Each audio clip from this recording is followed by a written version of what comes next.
Mahfud MD tegaskan kasus Lukas NMB bukan rekayasa politik.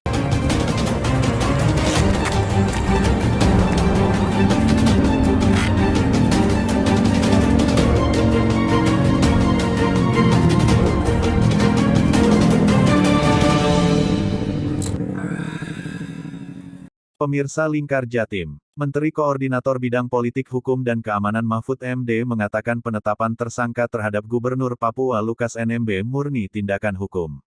Dia membantah bahwa kasus itu merupakan rekayasa politik. Menurut Mahfud, penegak hukum sudah mengendus kasus korupsi ini sejak lama. Mahfud juga menjelaskan, dirinya pernah menyinggung kasus ini pada Mei tahun 2020. Saat itu, Mahfud mengatakan adanya dugaan 10 korupsi besar di Papua. Dia menceritakan banyak tokoh Papua dan tokoh adat menemuinya. Hampir pada setiap pertemuan, kata dia, mereka selalu menanyakan kenapa kasus korupsi tersebut seperti didiamkan oleh pemerintah. Mahfud juga menuturkan bahwa kasus dugaan korupsi yang menjerat Lukas bukan hanya tentang gratifikasi 1 miliar rupiah. Di balik itu, kata Mahfud, politikus Partai Demokrat itu menyimpan dan mengelola uang hingga ratusan miliar rupiah. Menurut mantan Ketua Mahkamah Konstitusi ini, Pusat Pelaporan dan Analisis Transaksi Keuangan PPATK telah memblokir sejumlah rekening Lukas. Jumlah uang dalam rekening gubernur 2 periode itu mencapai 71 miliar rupiah. Badan Pemeriksa Keuangan, menurut Mahfud MD, selama ini kesulitan memeriksa laporan keuangan pemerintah Provinsi Papua. Sehingga, BPK selalu memberikan opini disclaimer. Hingga pada akhirnya ditemukan fakta-fakta hukum tentang dugaan korupsi ini. KPK lalu menetapkan Lukas menjadi tersangka dugaan gratifikasi 1 miliar rupiah. Gratifikasi itu dianggap hanya sebagian kecil dari kasus yang bisa dibuktikan oleh KPK. Dia menyatakan kasus ini masih sangat mungkin berkembang. Dijelaskan pula, KPK kesulitan melakukan pemeriksaan karena Lukas tidak kooperatif. Menko Polhukam meminta kerja sama Lukas dalam penyidikan kasus ini. Dia berjanji KPK akan profesional. Jika kemudian Lukas berhasil membuktikan bahwa uang yang dia miliki berasal dari sumber yang sah, maka KPK akan menghentikan penyidikan kasus tersebut. KPK berencana memeriksa Lukas NMB di Makobrimob Polda Papua pada Senin pekan lalu, tanggal 12 September tahun 2022. Akan tetapi Lukas tak hadir dengan alasan sakit dan hanya mengutus kuasa hukumnya, Stefanus Roy Rening. Dia kemudian mempermasalahkan gratifikasi yang menjerat Gubernur Papua 2 periode tersebut. Menurut dia, uang 1 miliar rupiah itu merupakan dana pengobatan Lukas. Dari Bangkalan, Tim Liputan Lingkar Jatim, memberitakan. Seluruh rakyat Indonesia dan terutama di Provinsi Papua, saya akan menyampaikan pengumuman atau informasi terbuka kepada publik tentang situasi keamanan di Papua, khususnya Jayapura, hari ini. Saya didampingi oleh Wakil Pimpinan KPK, Pak Alex Marwoto, kemudian didampingi oleh Kepala PPATK, Ivan Yustiavandana, dan pejabat-pejabat tinggi dari BEN, dari Polri, Intelkam Polri, dari BEN, Intelkam Polri, lalu BAES, TNI, dan para deputi.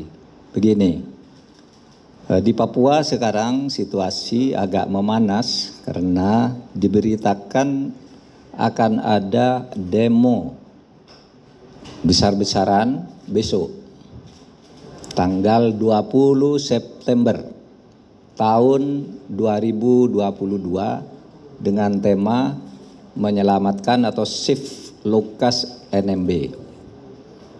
Latar belakangnya karena Lukas NMB sebagai gubernur itu telah ditetapkan sebagai tersangka oleh KPK beberapa waktu yang lalu dan sekarang merasa terkurung di rumahnya, di rumah gubernur. Maka ingin saya sampaikan hal-hal sebagai berikut. 1. Kasus Lukas NMB bukan rekayasa politik. Tidak ada kaitannya dengan parpol atau pejabat tertentu, melainkan merupakan temuan dan fakta hukum. Dan ingin saya sampaikan bahwa dugaan korupsi yang dijatuhkan kepada Lukas NMB yang kemudian menjadi tersangka, bukan hanya terduga, bukan hanya gratifikasi 1 miliar. Nih catatannya, ada laporan dari PPATK tentang dugaan korupsi atau ketidakwajaran dari penyimpanan dan pengelolaan uang yang jumlahnya ratusan miliar dalam 12 hasil analisis yang disampaikan ke KPK. Yang kedua, saat ini saja ada blokir rekening atas rekening Lukas NMB per hari ini itu sebesar 71 miliar yang sudah diblokir. Jadi bukan 1 miliar. Yang ketiga, ada kasus-kasus lain yang sedang didalami tetapi terkait dengan kasus ini. Misalnya ratusan miliar dana operasional pimpinan, dana pengelolaan PON, kemudian juga adanya manajer pencucian uang yang dilakukan atau dimiliki oleh Lukas NMB. Selanjutnya, BPK selama ini tidak berhasil melakukan pemeriksaan karena selalu tidak bisa diperiksa. Sehingga BPK lebih banyak disclaimer atas kasus keuangan di Papua tersebut. Oleh sebab itu lalu bukti-bukti hukum mencari jalannya sendiri dan ditemukanlah kasus-kasus tersebut. Kemudian, saudara, oleh sebab itu sebuah artikel yang beredar yang mengatasnamakan pendeta atau gembala Dr. A.G.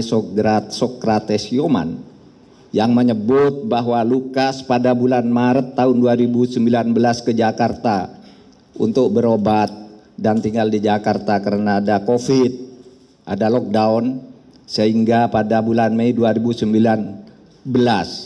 dia meminta Tono untuk transfer uang 1 miliar melalui BCA. Itu sangat tidak logis karena COVID-19 itu terjadi pada tahun 2020.